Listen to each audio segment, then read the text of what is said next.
Assalamualaikum warahmatullahi wabarakatuh.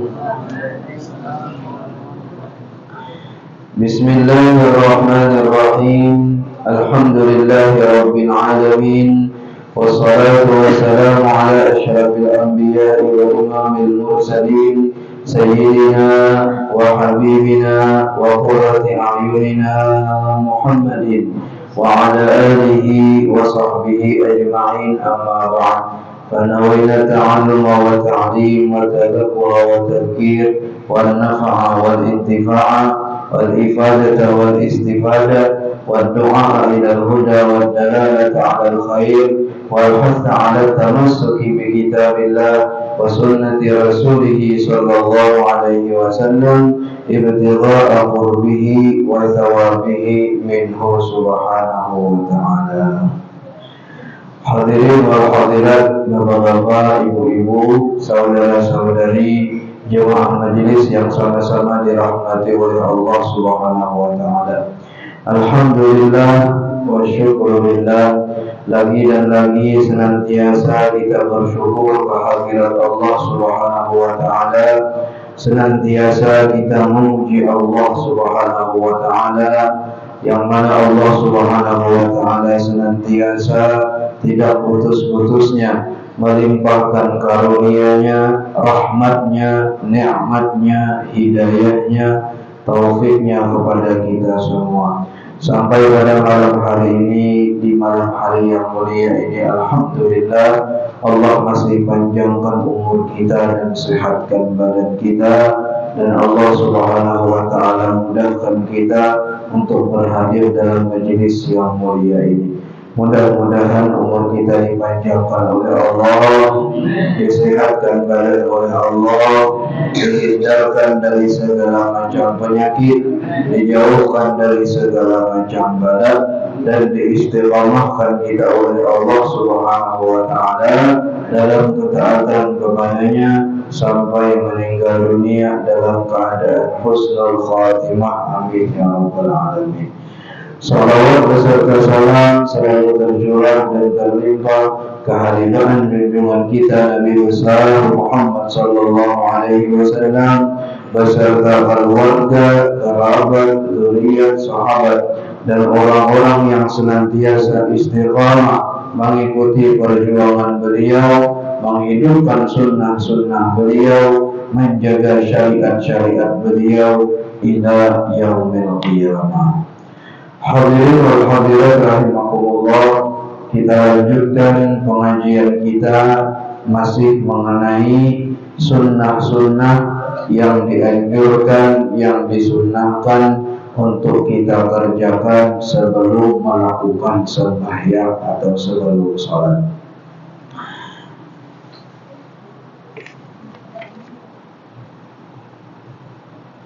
An-nafilatu al-qabliyatu qabliyati subhi wal dhuhri wal asri wal jumu'ati wa kadzalika al-maghribu wal isya'u.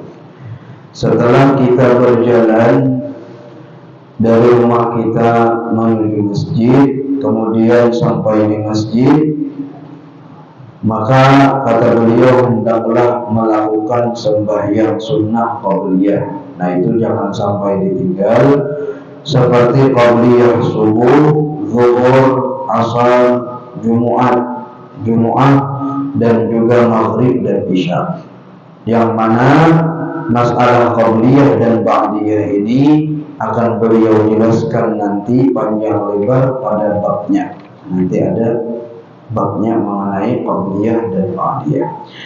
Kemudian al-qiyamu ila sholati ba'da intihai minal iqamah, berdiri sembahyang atau berdiri daripada sholat ba'da intiha, setelah tuntung minal iqamati, daripada iqamah. Nah, itu sunnahnya. Jadi kita dalam mazhab Syafi'i ini, apabila kita berdiri, kita kan dudukan lalu muadzin iqamat, apabila berdirinya tuh mulai Qamat, mulai awal qamat Allahu Akbar lalu kita berdiri, itu kan sunnahnya. Atau pas asyhadu an la ilaha illallah wa asyhadu anna muhammadar rasulullah kita berdiri. Nah, apabila berdiri, maka dalam mazhab kita Syafi'i sunnah berdiri untuk sholat itu imbah tuntun qamat. Imbah dan qamat. Nah, Allahu Akbar, Allahu Akbar, la ilaha illallah, berdiri ya. Nah, itu sunnahnya. Wakilnya atau adanya pendapat mengatakan ma'aqaulihi bersamaan dengan perkataan muadzin atau muqim qad qamatis shalah. Nah, ketika sampai kepada lafaz qad qamatis shalah, qad qamatis shalah, qad qamatis shalah, pas itu berdiri bersamaan dengan itu. Ketika hayya 'alal shalah, hayya 'alal falah, posisi kita masih dalam keadaan duduk.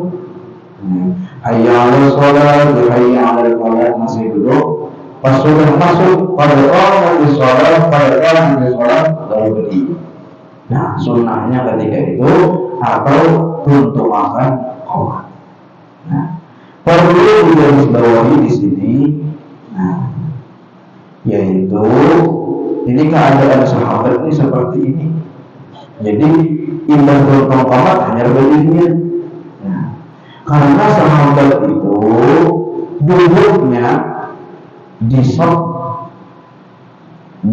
pertama, saf kedua, saf ketiga itu sudah penuh. Nah, mereka datang mengisi saf. Jadi kadang-kadang ada yang kita ini kan dia datang duduk di mana, di ujung sana, duduk di ujung sana. Saya lagi di luar. Ya, kalau sudah orang qamat hanya bukan. Nah, sunnahnya itu yaitu mengisi saf. Nah, amun hantar nangka ini malah yang kayak ini. Nah, jadi kita sunnahnya duduk sudah mengisi satu sudah penuh. Apalagi di hari Jumat.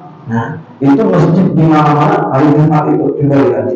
Apalagi nang di pintangan khatib. Nah, biasanya kosongnya itu lagi kosong. Nah, yang di pintangan khatib itu kosong biasanya. Nah, sebelah kiri alhamdulillah hibah aja, sebelah kanan hibah, tapi nampak bintangan bawah khatib imam itu kosong.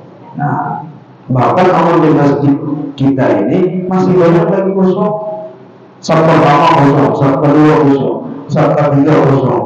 Si imam antara khatibnya, antara si hendak meratakan saf, hendak mualatkah, bingung.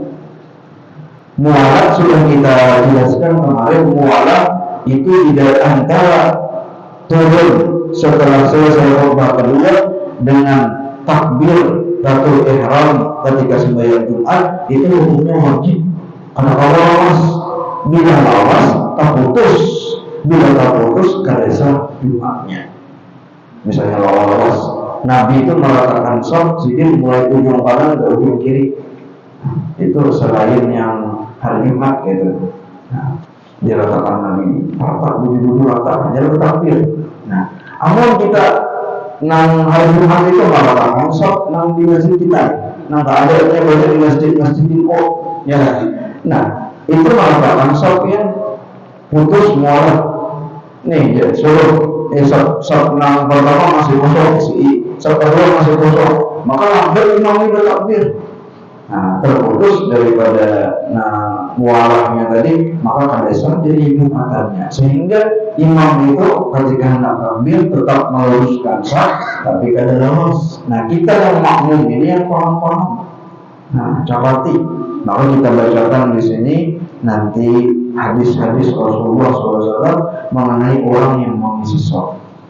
Banyak pahalanya. Orang yang mengisi saf yang kosong, berjalan menuju saf yang kosong.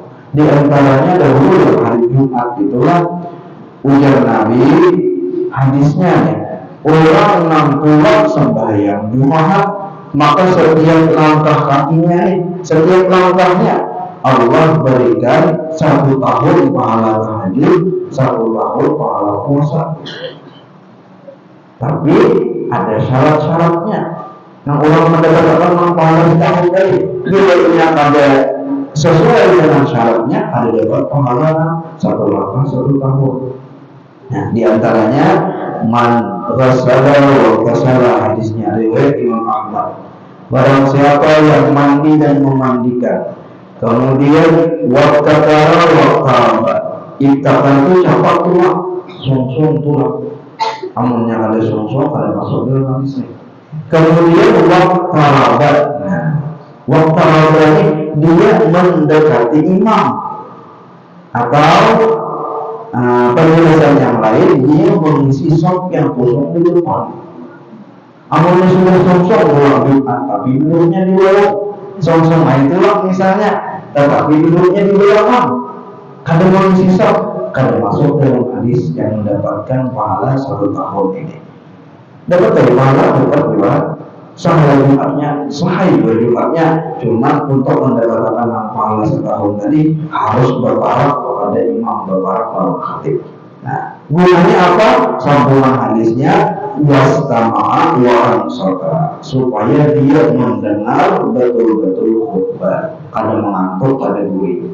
Nah, jadi misalnya sungsung dan ulang mandi ya, alhamdulillah. Nah, berparak dalam khatib, parak dalam khatib sampai dua atau sampai pertama, sekalinya uring waktu khutbah. Nah, karena kenyamanan turun sakinah aja, ketenangan jiwa, tenang benar waktu khutbah itu. Jadi banyak uringan. Nah,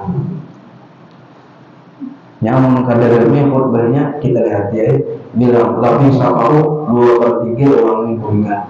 Nah, kalau kita biasanya bila orangnya kada uringan, namanya intinya semangat khutbah. Tapi bila orangnya uringan, setengah khutbah. Jadi bila hendak ulun khutbah 1 mat sehadis saja uringan. Tapi dia meti hijau, udah meti sana, meti juga di sana, meti juga. Kalau panjangin lagi sedikit. Allah. Nah, mendengarkan khutbah itu tadi. Nah, di antaranya tasbihul subuh, mengatakan satu itu menutupi lubang kekosongan yang ada di soft, dan juga menjaga supaya kita sembahyang di soft yang pertama. An Abi Umayyah radhiyallahu anhu qala, diriwayatkan dari Abu Umayyah radhiyallahu anhu yang berkata, qala Rasulullah sallallahu alaihi wasallam, Nabi sallallahu alaihi wasallam bersabda, Inna Allah, sesungguhnya Allah, wa malaikatahu, dan malaikat-malaikatnya, yusalluna 'alas shaffil awal, bersalawat kepada orang yang berada di shaf yang pertama.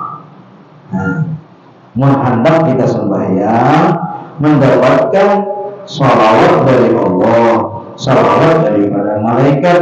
Nah, salawat daripada Allah yaitu pengampunan. Kita dapat pengampunan, dapat pandangan, dapat rahmat daripada Allah. Atau malaikat itu kalau bersalawat berarti memintakan ampun kepada kita. Kepada siapa? Orang yang sembahyang di shaf yang pertama. Kalau maka para sahabat bertanya, ya Rasulullah, ma'alatani, orang yang di shaf kedua kan dapat juga salawat dari Allah dan dari malaikat. Maka Rasulullah bersabda, Inna Allah wa malaikatahu yusalluna 'alas shaffil awwal. Tetap Rasulullah menjawab, ujar Nabi, sesungguhnya Allah dan malaikatnya bersalawat kepada shaf orang yang di shaf pertama. Nah, tetap Nabi mengulangi hadisnya. Kemudian sahabat tadi berulang-ulang, wa Rasulullah wa 'alaikani, nang kedua kalau bersama sekali kan salawat dari Allah dan dari malaikat, maka ujar Nabi wa 'alaikani, kepada kedua juga. Nah, lalu ulama di sini Irbad bin Sariyah radhiyallahu anhu dia mengatakan bahwasanya Rasulullah sallallahu alaihi wasallam memintakan ampun kepada orang yang sembahyang di shaf pertama 3 kali. Kepada shaf yang kedua itu 1 kali. Shaf yang ketiga parahi. Ya, jangan tertuju di shaf ketiga. Nah, di shaf pertama. Jadi walaupun kita ke shaf pertama, selain kita dipandang oleh Allah, dapat rahmat, kemudian dimintakan ampun lagi. Nabi memintakan ampun kepada kita. 3 kali. Kemudian ujar Nabi Shallallahu Alaihi Wasallam di dalam mengisi sholat, man sadda hurjatan rafa'ahu Allahu biha darajah. Keutamaan yang pertama, barang siapa menutupi shop yang kosong, di depan kita tuh ada shop yang kosong, maka cepat kita isi sebelum sembahyang atau sesudah sembahyang. Bilanya sebelum sembahyang tidaknya kita buka, amunnya sudah sembahyang berjalan bergema selangkah, 2 langkah, nah mulai maknina 3 langkah sampai amunnya kalau ini di depannya ada kosong berjalan lagi, itu terus. Barang siapa ujar Nabi menutupi satu kekosongan yang ada di shop, maka fadilahnya yang pertama, rafa'ahu Allahu biha darajah, Allah akan mengangkat 1 derajat baginya di surga. Masa 1 derajat adalah, nah 1 derajat di surga itu jaraknya antara langit dan bumi, antara langit dan bumi. Nah, ada jarak orang di surga. Nah, kalau titik dari atas, nah kisahnya titik dari atas madu dirasanya tak manis daripada madu akunnya. Nah, atau titik susu dirasanya tak nyaman daripada akunnya. Kalau semuanya merasakan di dalam surga akunnya ini nikmatnya madu itu, artinya kualitasnya lebih harus kalau lah. Nah, maka ditakuninya di mana dapat madu ini. Nah, ujar malaikat itu madu itu tertitik daripada surga saudara engkau yang tingkatannya 1 tingkat di atas engkau, 1 tingkat saja di atas engkau, lain sudah rasanya. Nah, Allah wabana lahu baitan fil jannah, dan orang yang mengisi shop yang kosong di depan dia, maka Allah akan membangunkan 1 istana di surga. Nah, beruntung kita bulannya ada shop kosong di rumah kita, alhamdulillah rezeki. Nah, Allah menghendaki kita mendapatkan 1 istana di surga. Ini karena Allah disuruh, nah jadi ikan maju, nasikan ikan maju. Nah, ada orang bercakapan.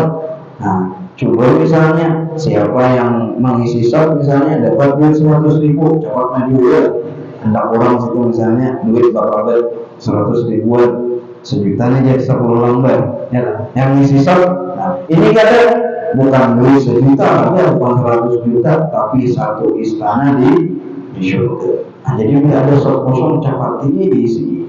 Nah, 2 ada fadilahnya.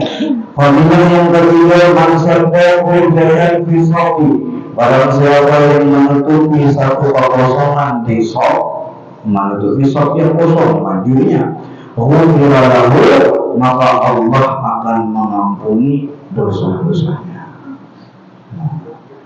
Riwayat yang lain Nabi Shallallahu Alaihi Wasallam bersabda,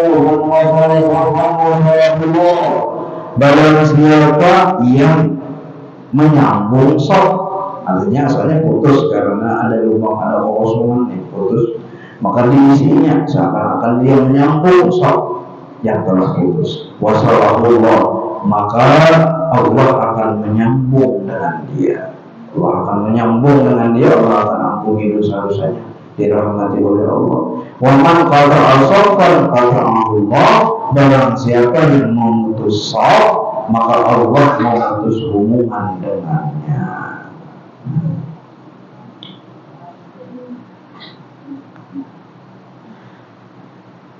Khulwatun, langkah yang paling dicintai oleh Allah Subhanahu wa Ta'ala adalah langkah kaki seseorang yang melihat kekosongan pada shop di depannya, kemudian dia berjalan untuk mengisinya, maka itu langkah kaki yang sangat dicintai oleh Allah Subhanahu wa Ta'ala. Jadi orang yang mengisi shop yang kosong itu dapat diisi shop, baik ketika sembahyang ataupun sebelum sembahyang, hari Jumat besok nih banyak tuh sok yang kosong. Kita cepat-cepat jangan bagian di IG, jangan bagian yang besar dari tahun, jangan capati isi sok yang kosong tuh dapat kita pertama dosa-dosa kita diampuni oleh Allah. Kemudian dibangunkan satu istana di surga. Kemudian diangkat satu derajat di surga. Kemudian ketika kita melangkah tadi, Allah memandang kita dengan pandangan cinta, dengan pandangan rahmat. Dan yang kelima, kita menyambung shop tadi, mengisi shop yang kosong, maka Allah Subhanahu wa Ta'ala menyambung hubungannya dengan kita. Nah, jadi perhatikan. Sayyidina Umar radhiyallahu anhu saking pentingnya ini merapikan shop sebelum sembahyang itu merapikan shop dengan pedang. Berpedang Sayyidina tidak Sayyidina. Ada orang yang akan maju dimundurkan Sayyidina. Ada orang yang pada letak dia letakkan bujur letak. Jadi Allah Subhanahu wa Ta'ala sangat senang di dalam surah Shaf. Allah Subhanahu wa Ta'ala sangat senang melihat shaf berjamaah seperti shaf ketika berperang. Ketika berperang itu ada kanan kosong. Jadi dahulu rapat rapi nanti tidur. Nah, itu yang dikehendaki oleh Allah. Rapat rapi. Dan itu juga akan menimbulkan kekhusyuan di dalam sholat. Kemudian yang berikutnya adalah istish'aru man sayakunu wuqufu baina yadayhi. Kita ini sebelum sembahyang pas berdiri belum lagi mengangkat takbir sejenak dulu benar. Mengapa? Udah sini menghadirkan kebesaran orang yang kita berada di hadapan dia. Kita ini sekarang berada di hadapan siapa? Di hadapan Allah yang menciptakan kita, ya, yang mengatur segala kehidupan kita, yang bisa memaksa seluruh hamba-hambanya, Al-Qahhar, Al-Wahhab, Al-Mu'ti, ya, Al-Muhyi, Al-Mumit, segala-galanya kita ini di hadapan Raja Maharaja. Maka hadirkan dahulu. Maka diantaranya yaitu kita membawa sifat ihsan di dalam sembahyang. Sifat ihsan itu apa? Sifat ihsan itu dua. Yang pertama adalah muraqabah, yang kedua adalah musyahadah. Muraqabah yaitu merasa kita ini mulai awal takbir dilihat oleh Allah, diketahui oleh Allah, didengar oleh Allah, sedang bercakap-cakap dengan Allah Subhanahu wa Ta'ala. Mulai awal takbir sampai salam. Nah, pernah suatu hari seorang alim yang bernama Hatim Al-Asam. Hatim, seorang ulama di Baghdad, terkenal beliau. Ulama masyhur di Baghdad bernama Hatim. Dan gelar beliau itu Al-Asam. Artinya itu tuli. Sini itu ada tuli, cuman digelari orang tuli. Kenapa? Jadi kisahnya suatu hari ada seorang wanita kecil-kecil datang ke rumah Sidik. Hendak bertakun atau ada permasalahan kayak yang ditakunakan datang ke rumah Hatim Al-Asam tadi. Nah, menunggu bibinya tadi, kemudian datang Sidik. Nah, sekali pas guru Hatim tadi, Syekh Hatim Al-Asam ini, pas duduk di hadapan wanita tadi, sekalinya Sidik yang wanita tadi tak kantut, dan tak kantut nyaring. Tak kantutnya nyaring. Nah, kayak apa nih Jek? Amunnya tak kantut di hadapan kawan ini sopan, ya kan? Ini tak kantut di hadapan tuan guru. Kayak apa sopannya luar biasa. Dan ini seorang wanita, amun lalakiannya likus-likus saya mah kantut ya lah. Amun bibinian kan berain. Nah, penyupan. Nah, maka kayak apa nih? Maka bakatutnya ngalih disembunyikan ya kan? Sopir aja Hatim. Kisah sopir Hatim. Kayak pas supir nih, di belakang supir nih, ini. Jadi supir nih jadi tamakan biji tua kan sebelum nang nih tulak nih, jadi nampak antut terus. Nah, jadi bila antut supaya kadang-kadang ngarang bunyinya nyalai kelapsun, ya kadang-kadang. Bila hendak antut pulang tamakan biji tua, nampak antut terus. Bila nampak antut biji pulang, kadang-kadang. Nah, sampai ke Samarinda, turun ini tadi. Nah, turun ini di terminal, hujan ini pas supir ya anak micik anak pulang ke Lakson, hujan ini jangan lagi tapi dipicik supir aja ke Lakson tuh ya. Nah kalau dia piciknya bodoh.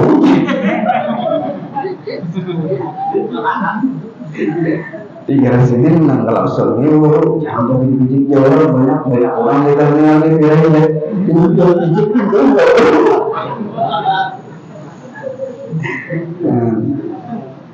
Supan sih yang tadi ya supan. Nah hal ini ulama ini menjaga perasaan orang nih. Maka pas si wanita ini kan jauh dari tahun sini itu tuh nikah kan tahun cuma nggak ada bilang ada bulan itu tak takut ya dengan Sidin. Lalu Sidin nanggul hatim tadi, Syekh Hatim tadi, lalu Sidin pura-pura tuli. Nak bertakut, Syekh, ya, di sini, Syekh, di sini, sampai 3 kali, Syekh, di sini. Lah, ya alhamdulillah juga ini yang tadi, salahnya Syekh ini pulih. Nah, berarti Sidin kadang-kadang kan tunang nyari kan dia. Nah, luar biasa. Kan jadi bertakut karena boleh pulih, jadi bertakut. Kalau ada ini yang tadi, maka Sidin itu berpura-pura tuli sampai wanita itu meninggal dunia. Amunnya Sidin indah nang wanita yang tadi kalau ada tuli lagi, Jerminian tuh Sidin itu dia berpura-pura tuli. Jadi dia mengaku. Jadi Sidin mulai itu beristilah jadi uang tuli dan diberi tuli sampai wanita itu meninggal dunia. Indah wanita itu dikuburkan, maka Sidin mendamar pulang. Nah, ujian muridnya apa? Biar semua jadi kisahnya dikisahkan Sidin kayak itu supaya menjaga perasaan seorang wanita tadi, maka Sidin berpura-pura tuli sampai ia meninggal dunia. Karena menghancurkan nama baik orang Muslim ataupun menghancurkan hati salah seorang daripada orang beriman, maka itu lebih dahsyat, lebih besar dosanya daripada menghancurkan Ka'bah berpotong-potongan. Orang menghancurkan Ka'bah dihancurkannya sampai berkopi-kopi. Itu dosanya orang menyakiti hati orang Islam, baik dengan kata-kata atau mencemarkan nama baik orang.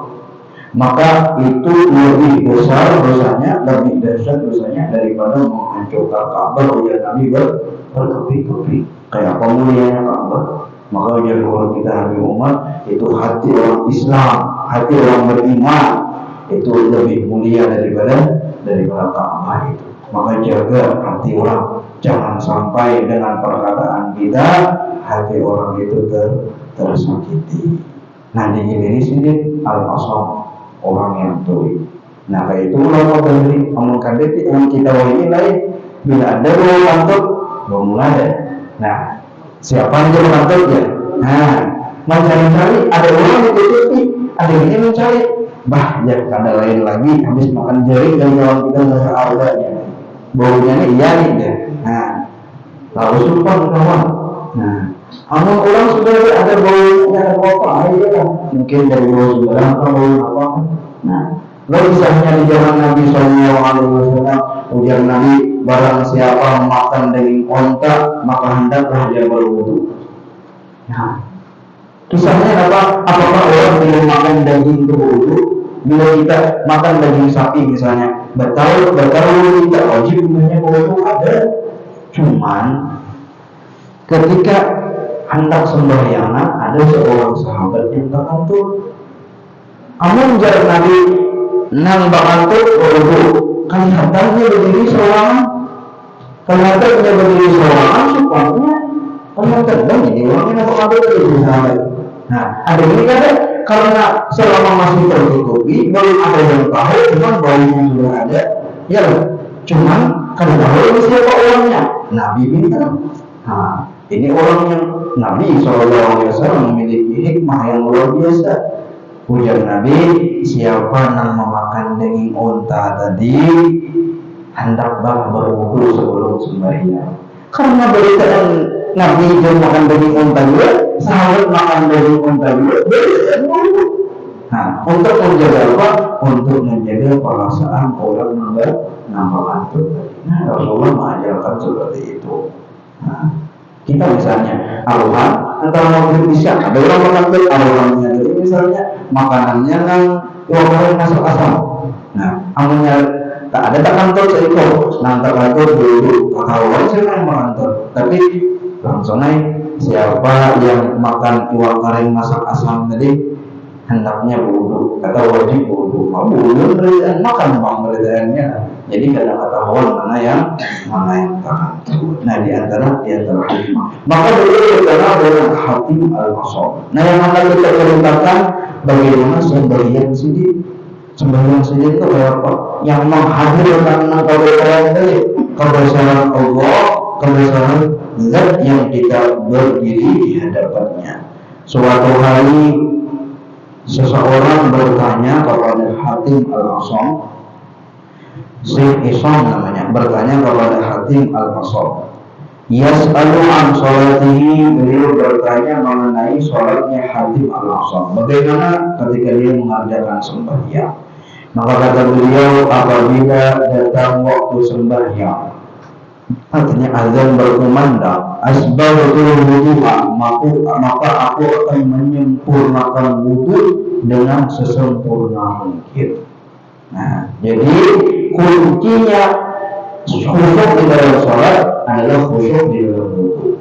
Bila kita khusyuk ketika berwudu, maka akan datang khusyuk ketika sholat. Nah, bila sembarangan berwudu dalam keadaan lalai berwudu, maka sembahyangnya pun dalam keadaan lalai. Kemudian aku akan menghadirkan sendiri ketika aku berdiri sebelum sholat, maka aku menghadirkan perasaan. Apa perasaannya? Allah Subhanahu wa Ta'ala sedang memandangku. Aj'alul Ka'bah amami, akan menjadikan Ka'bah itu di hadapanku. As-siratu tahta qadamayya, dan aku melihat menghadirkan jembatan Siratal Mustaqim itu di kakiku. Wal jannatu an yamini, syurga di kananku. Wan naru an shimali, dan neraka ada di kiriku. Wa malakul maut warai, dan malaikat Israel sudah berdiri di belakangku dan siap untuk mencabut nyawaku. Maka itu perasaan sendiri sembahyang. Suara kita sembahyang itu nang betul-betul Allah memandang kita, Ka'bah di hadapan kita, sirat di bawahnya neraka. Nah, di bawah telapak kita, kemudian surga di samping kanan, kemudian neraka di samping kiri, malaikat Israel siap mencabut nyawa kita.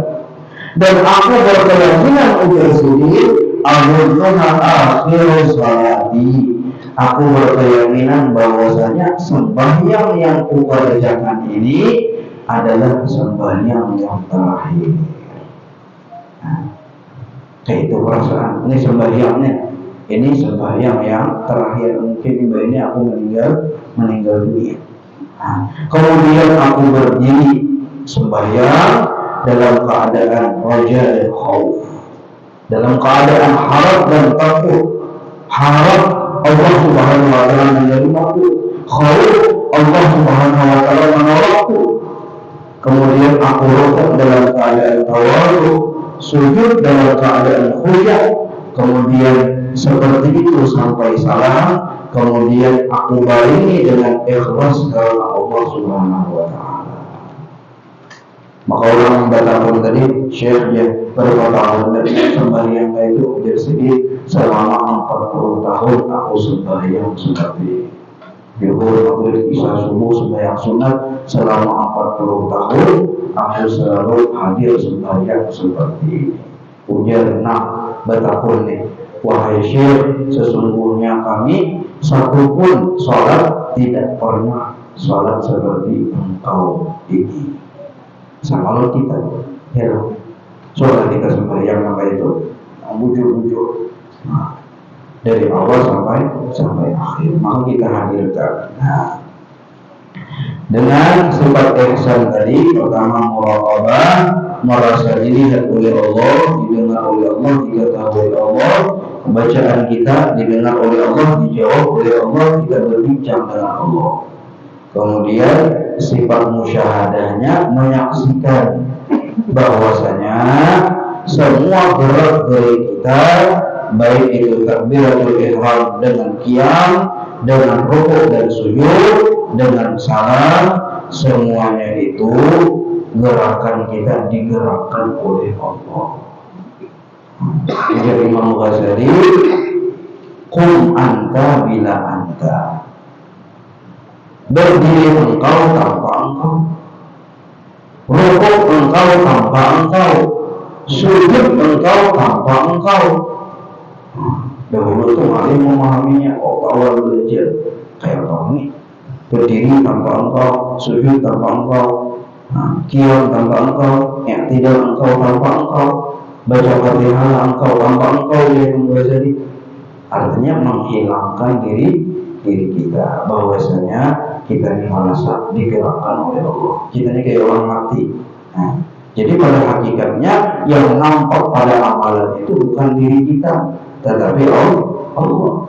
Semua itu nikmat daripada Allah. Makanya pelajaran yang Habib Umar yang di Jakarta tadi, maka setiap nikmat yang datang kepada kita itu wajib kita syukuri.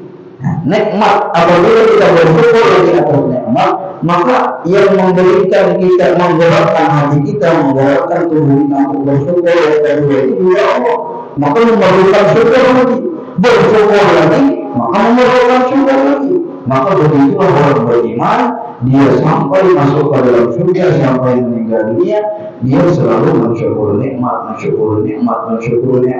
sampai dia meninggal dunia. Nah, seperti itu. Kadang umumnya sudah lain ampun kita, lain mulia kita, maka kadang rasa sombong, dia rasa ria, ada lagi rasa ujub. Yang ada rasa ujub, yang ada ria, yang ada sum'ah, apabila menisbatkan pekerjaan itu ampun kita. Orang menjaga parkiran tuh Alfa, ya Pajero, macam-macam lain mobil masuk, sombongannya ada sombongnya loh. Nah, karena kadang merasa ini lain ampunnya, ya ada sombongan. Walaupun masya Allah di depannya di belakangnya banyak mobil yang mahal, tapi lain ampunnya ada sombongnya, puluhan. Ya, kayak itu juga bila orang tadi merasa menghadirkan hakikat la ilaha illallah ke dalam hatinya, merasa semua amal ibadahnya ini bukan miliknya tapi milik Allah, maka akan hilang daripada sifat-sifat yang tercela tersebut. Mudah-mudahan Allah Subhanahu wa taala berikan kekhusyuan kepada kita. Allah Subhanahu wa taala berikan kelezatan hakikat sembahyang, hakikat sujud, hakikat rukuk minimal mukadawah ini sebelum kita meninggal dunia. Sebelum kita meninggal dunia, yang penting sebelum kita meninggal dunia, Allah sudah berikan hakikat iman, hakikat Islam, hakikat ihsan, hakikat munajat, hakikat sujud, hakikat salat, seperti mana Allah berikan kepada orang-orang dahulu. Amin ya rabbal alamin. Al-Fatihah.